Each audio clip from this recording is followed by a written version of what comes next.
嗨，大家好，我是坦平叔，今天是2025年11月11号。这一期咱们继续聊聊恒大清盘，聊聊中国的房地产。咱们先看房企的消息啊，这个万达的王老板现在看样子是越发的艰难了啊。今天媒体报道啊，说万达认缴5亿所占股权被2.5亿起拍。企查查 APP 显示啊，大连万达集团股份有限公司在弘毅2015深圳股权投资基金中心处的13.9% 股权将被拍卖，起拍价约2.57亿元。据悉，弘毅2015深圳股权投资基金中心注册资本35.96亿，大连万达集团公司认缴出资5亿元人民币，也就是当年大连万达王老板出资5亿认缴的这个13.9%的股权，现在要拍卖了，这也是他的资产呢。大连万达的资产拍卖卖多少钱呢？反正起拍价是2.57亿，这个说明万达确实是走投无路开始打折卖资产，只求有人来买，回笼现金5个亿买的2.5亿拍卖。当然了，也有可能争抢的人多，拍到5个亿、6个亿，但这种可能性很小也就是王老板拼命的甩卖资产，挥泪大甩卖卖了几年了，现在情况没有好一点，可以说是越来越难。说来说去都是楼市低迷而且现在楼市还有加速往下的这种意思我们看看这个各路专家还有机构是怎么看待房地产后市首先我们看海外机构，外来的和尚会念经这个瑞银说预计明年房地产下行仍将持续，但跌幅有所收窄。11月11号，瑞银投资银行高级中国经济学家张宁表示在基准预测下，预计2026年中国实际 GDP 增速温和放缓到 4.5%。 这不太懂这个国外的机构的经济学家怎么把汉语也玩得这么溜温和放缓到 4.5% 什么意思我们现在是 5%， 温和放缓到 4.5%， 你就是下跌到 4.5% 或者涨到 4.5% 都行吗？所以你看这就叫语言的腐败。预计2026年出口增速放缓，进出口对增长的贡献或较2025年显著收窄。张宁表示2026年国内经济活动整体或保持韧性，预计房地产下行仍将持续，但跌幅有所收窄，消费保持温和增长，但增速小幅放缓，基建和制造业投资2025年下半年的同比大幅走弱，转为温和修复。张宁表示房地产下行调整可能仍将持续一段时间。该行认为政府可以继续下调房贷利率，加快房地产储库存，并推动结构性改革，以促进房地产市场止跌回稳。这个专家看着没看昨天的新闻这个最大的房东银行开始慌不择路要砸盘出货了，他还在这儿说加快房地产去库存，往哪儿去还促进房地产市场止跌回稳呢。总体而言，预计房地产销售、新开工和投资可能在2026年下降 5%到 10%， 2027年再下降 5%， 2026年房地产下行对 GDP 增长的整体拖累或收窄至 0.5% 至1个百分点，2027年进一步明显收窄。总之这个瑞银认为咱们一直要下跌到2027年，但是都是缓慢下跌，跌幅会越来越小，就这个意思满满的求生欲话都不好好说我们再看看这个摩根士丹利他们也出了一个研报对咱们的房地产做了一个分析。一个叫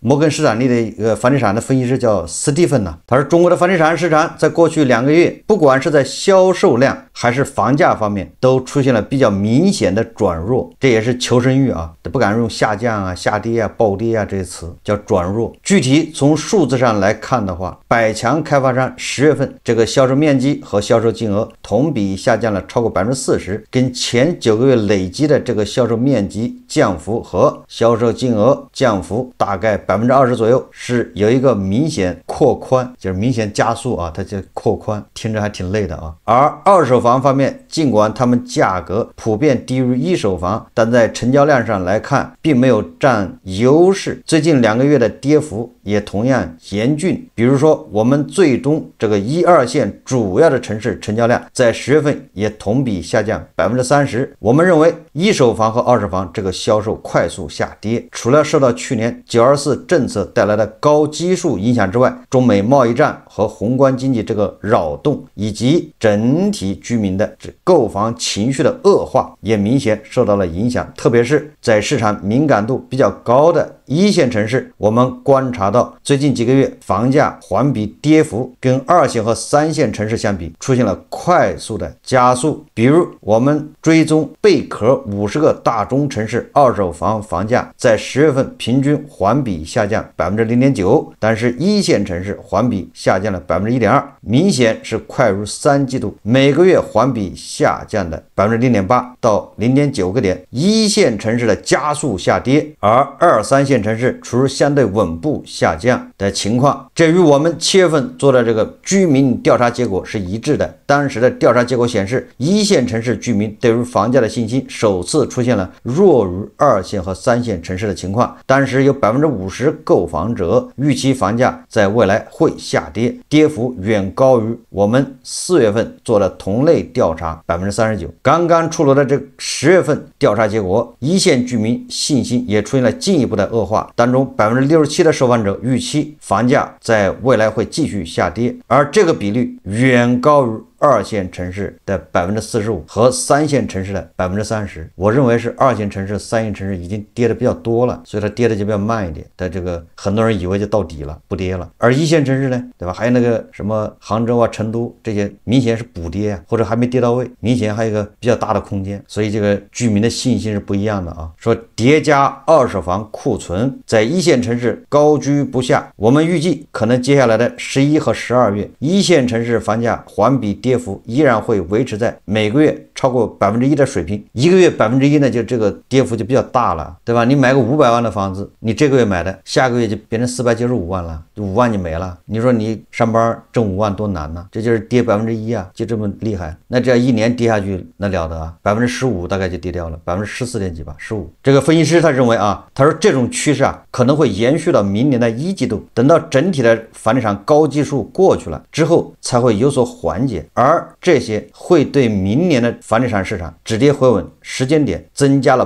不明朗因素。正因为如此，我们认为中国房地产市场在经历了过去2个时期啊，它是25年大规模建设之后啊，在未来的10年会逐步从新建住宅转向租赁住宅。什么意思？它就是2个世纪啊，就是20世纪和21世纪啊，25年这个房地产高速发展呢，大规模建设。那么未来10年从新建住宅转向租赁住宅这么一个运营模式。与此同时啊，伴随着“十五五”规划房地产开发、销售、融资新模式以及境内房地产信托市场快速崛起，他们认为啊，说开发商的竞争格局会在未来5到10年出现非常深刻的变化，并且重新定义整个行业的长期投资逻辑。这个说的是开发商的啊，跟咱也没啥关系啊，开发商死活我们也管不着啊。总之啊，这个摩根士丹利认为啊，咱们这个3季度的这个1线城市房价快速下行这个趋势啊，要延缓到明年1季度。明年1季度过完之后啊，再看，我们可以说叫1线城市补跌啊，这么个现象。我们再看看这国内的专家是怎么说的啊。格隆会11月11号啊报道说，经济学家朱宁说啊，房价尚未真正触底，建议持有老破小的居民尽早出手。哎，这个标题说的就比较这个直白了，对吧？你手上有老破小赶紧卖吧，毕竟银行都在卖了，你还等什么呢？上海交通大学上海高级金融学院金融学教授朱宁表示啊，这个朱宁好像以前还当过央行什么世界银行的什么副行长之类的吧，有点印象啊。房地产正如他在2024年初预测的那样，仍需要3到5年再调整 20% 到 30% 才能最后触底。他认为啊，当前房价还有进一步调整的空间和时间。偏乐观的说法是，我们逐渐进入整个市场底部区域，但是还没有达到真正的底部。他进一步分析指出，一些3、4线城市房价下降幅度在收窄，但成交量和流动性在快速枯竭，而1线城市二手房市场调整幅度在加大。他说，国内房地产不是一个简单的消费品，也不是一个简单的投资品，它和很多社会公共福利和保障的体系联系在一起。谈及城市差异，他认为1线城市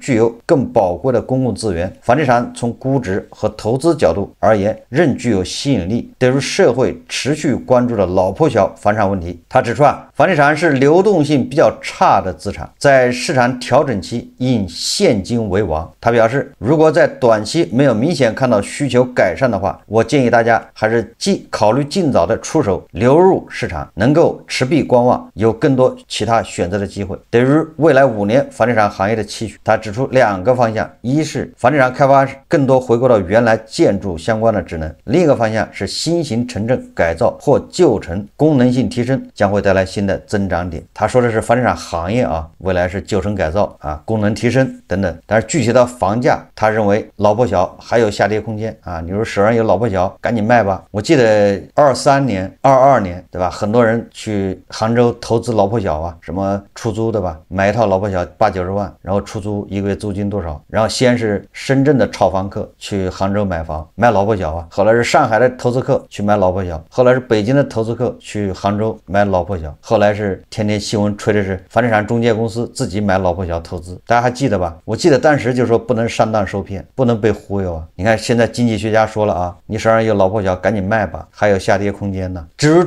朱宁，他说现在房价已经到了底部区域，但不是真正底部，这个我觉得也是啊，仁者见仁，智者见智啊。为什么这么说呢？咱们还要分开看，对吧？像1线城市某些，对吧？这个比较偏远的地区，就或者叫非核心区啊，1线城市非核心区，还有这个过去网红城市杭州、成都，甚至还有西安，还有合肥啊，就是房价涨得比较多的这些城市啊。你说它现在在底部区域，我觉得还言之尚早，很有可能是在腰部区域啊，深不见底。但是相反啊，有些3、4线城市确实这差不多就是底部区域吧，反正它已经到了5000一平米了，你再跌到3000呗。所以这个我们房地产的问题在哪儿呢？就是我们韭菜关心的是1线城市，还有那个热度比较高的城市，它的房价恐怕还在腰部。那3、4线城市呢，4、5线城市呢，房价倒是比较亲民啊，但问题是它没有流动性，就是你要买了一下卖很难卖掉，没人理，甚至你买了房一下租的困难，对吧？这些3、4线城市、4、5线城市，它想反弹的谈不了，对吧？它只能慢慢的枯竭，这都是最后啊，像鹤岗那样的。我们再看啊，这个前恒大首席经济学家任泽平是怎么说的？同样是格隆汇啊，11月11日报道啊，说任泽平买哪里的房子最保值？他说的是保值啊。泽平宏观团队发文称，全国36个重点城市，过去10年，深圳的房地产保值率排第1，上海、成都位列前3，北京、杭州冲进前5，他们的保值率都超过80%。具体来看，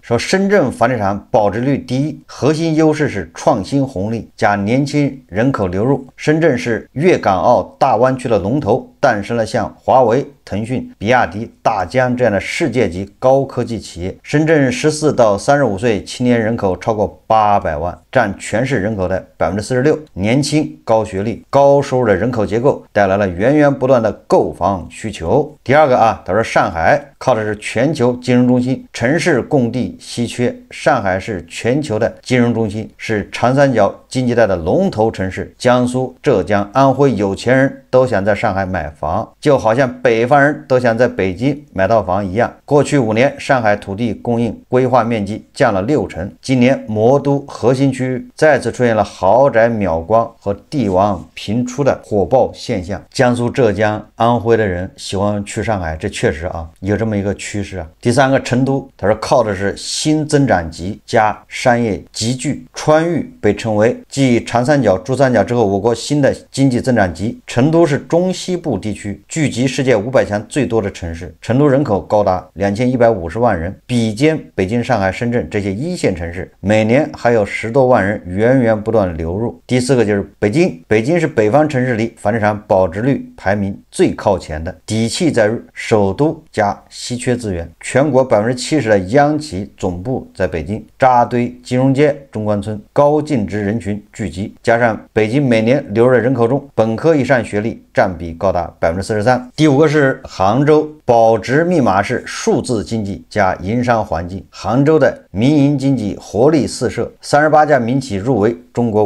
500强，杭州的营商环境闻名全国，堪称典范。继阿里巴巴之后啊，这几年又跑出了震惊世界的杭州六小龙。这就是啊任泽平老师啊这个对房产保值率做了一个排名，深圳、上海、成都、北京、杭州，指标反着买，别墅靠海啊。就任泽平老师列的这个房子最保值的城市，实际上正是咱们说的啊，这个房价还在腰部的城市。你要说它见底了，在底部区域言之过早。当然了，我们也不能一棒子打死的吧？你北京它还分个五环外、五环内呢，就五环内它还分个3环是吧？还分个海淀、朝阳呢、西城，这个情况都不太一样。但总体上啊，我感觉这些城市啊，这个房价恐怕在腰部吧。虽然已经跌了很多了啊，我们判断房价高低还是跟收入挂钩嘛，对吧？还是跟韭菜牛马的收入啊匹配，还有个人口，对吧？总体上全国新生儿是在下降的，这个毫无争议啊，不以人的意志为转移。各大城市实际上房子基本过剩，就在银行纷纷啊加快卖房的时候，打折往出抛房的时候，水分越多的城市，房价就要跌得越多啊，这是没办法的事，因为没有人去承接啊。如果这个时候大量的外商、外资啊、外国企业进来了，他们要买房，那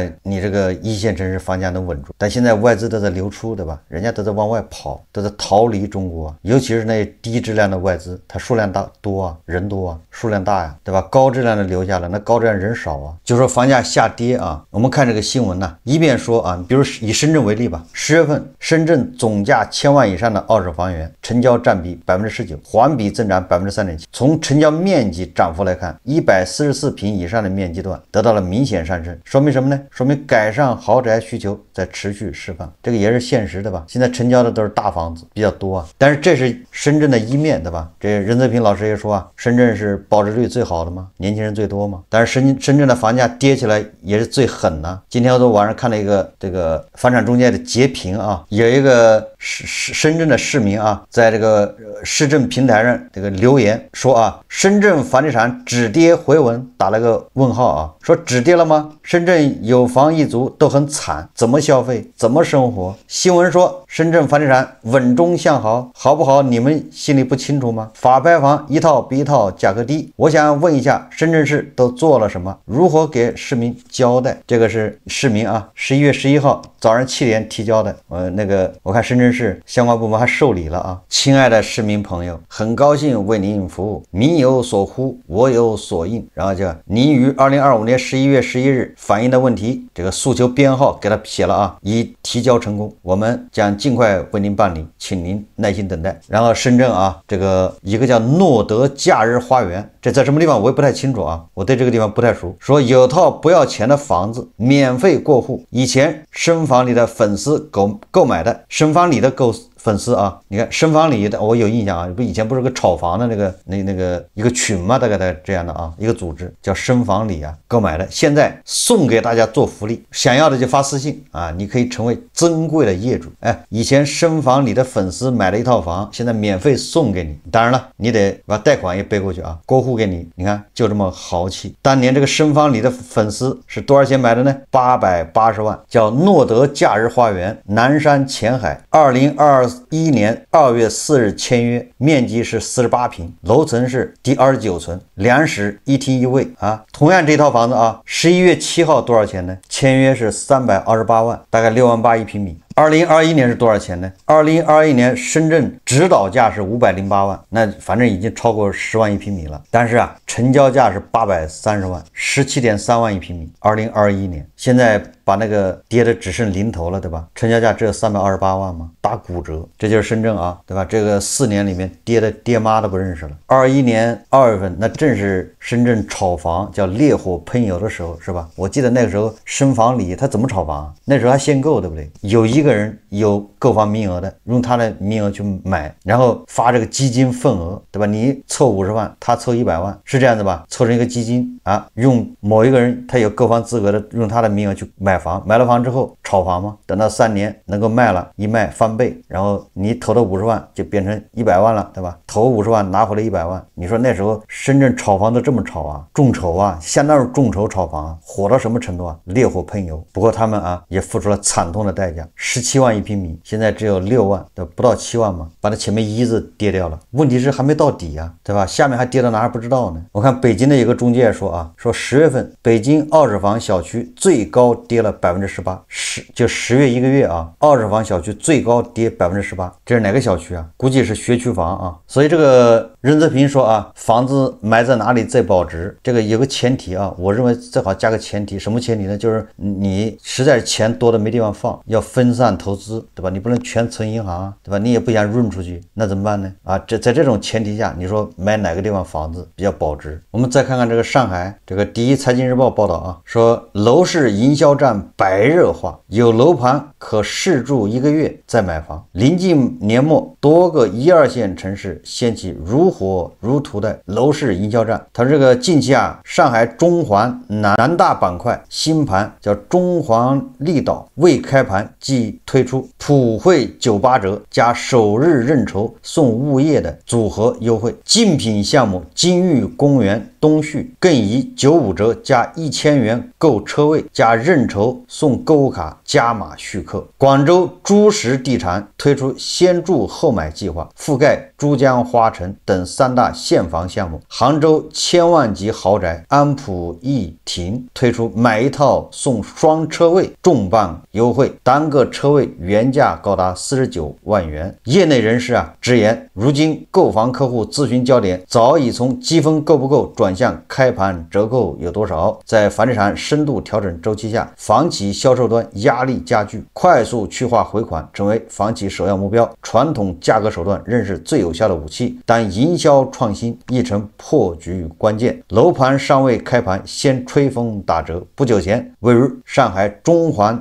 外环之间南大板块由中建东孚开发，楼盘中环利岛宣布即将开启认筹。当时就有购房者在销售群中发问，优惠到底是多少？该销售人员也没有拖泥带水，直接在认筹前就公布了优惠方案：普惠98折，一次性付款97折，首日认筹叠加建档送1年物业费。这个不光是上海啊，这个杭州、广州都推出了各种各样的优惠活动啊。实际上说明什么呢？说来说去就是房子难卖嘛，对吧？就跟上海的房子也很难卖嘛，不难卖它这么优惠干什么呢？98折完了之后又是送购物卡，又是送物业费的，就是上海、杭州房子都很难卖。科尔瑞统计显示啊，在其监测的21座重点城市110个通过强营销实现热销或销售逆转的项目中，有 87% 的项目使用了价格手段，包括低开、打折、特价房等。此外，还有过半的项目采用了创新型营销手段，如采用实景展示，包括样板间、全维度展示，项目数量占比达到了 66%， 采用新媒体推广的占比达 57%。 有些高端项目为了吸引客户，在业内树立豪宅形象，还举办长三角经济对话、高端人物访谈等活动。不过科尔瑞认为啊，所有营销手段中，低开、打折、特价房虽是一种传统手段，却是开发商应用最多、最有效的一种营销手段。很简单，对吧？别来那么多虚头巴脑的，人家要的就是实惠，打折吧，便宜。还有的房子啊，你可以免费住1个月，先住后买。购房人啊，只要花10万块就能先住进新房，至于买不买后续再说。我觉得这个有风险的，你把10万块钱交了啊，你再住1个月，完了你说你不买，那他10万块钱他也不退，对吧？你打官司吧。如果这房企爆雷了，你打官司也白打了，对吧？你把钱放到别人口袋里面，那就这是一个非常危险的动作。总之啊，在当前这个银行啊开始砸盘，急于出手手中的房子的时候，在这么个背景下，韭菜要牢记啊，叫非必要不买房，这要牢记了。还是那句话啊，你把买房当做消费，你就可以买，你身上钱够，对吧？这房子100万，你身上有130万，那你买啊，你消费嘛，你的房价涨跌你也不用担心，对吧？任何借款、贷款买房，你要慎重了。这个跌到哪一步谁也不知道啊，谁也说不好。这个银行卖房啊，会形成一个恶性循环，银行的房子会越卖越多，因为越卖房价越跌，房价越跌越多的这个企业要爆雷，对吧？它的这个房子一般是抵押物嘛，那抵押物就又到了银行手上，银行又要卖它，卖了又要降价，降价你看不就是恶性循环吗？而且银行的房子越卖越多，越卖越多越要降价，所以这个时候对于韭菜来说、牛马来说啊，非必要不买房，然后你呢，那只能踏踏实实先租房住啊。这个大摩都说了，对吧？要跌到明年1季度，那就到1季度过了再看呢。瑞银都说要跌到2027年，但是啊，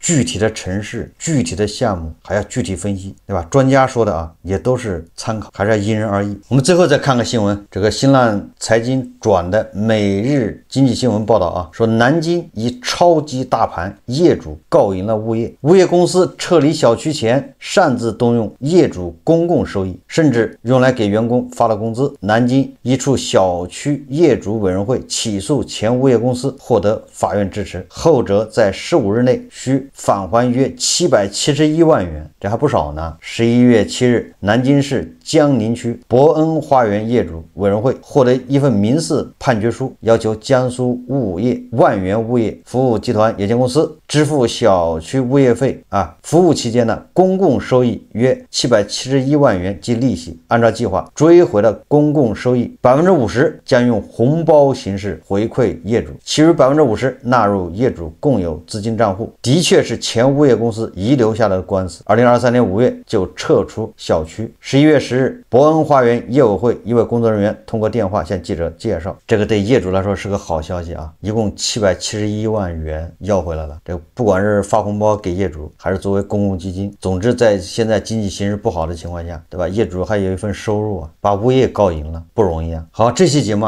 我们就聊到这里，感谢大家收看。如果喜欢我的节目，欢迎订阅转发，也可以在下方留言评论，谢谢大家。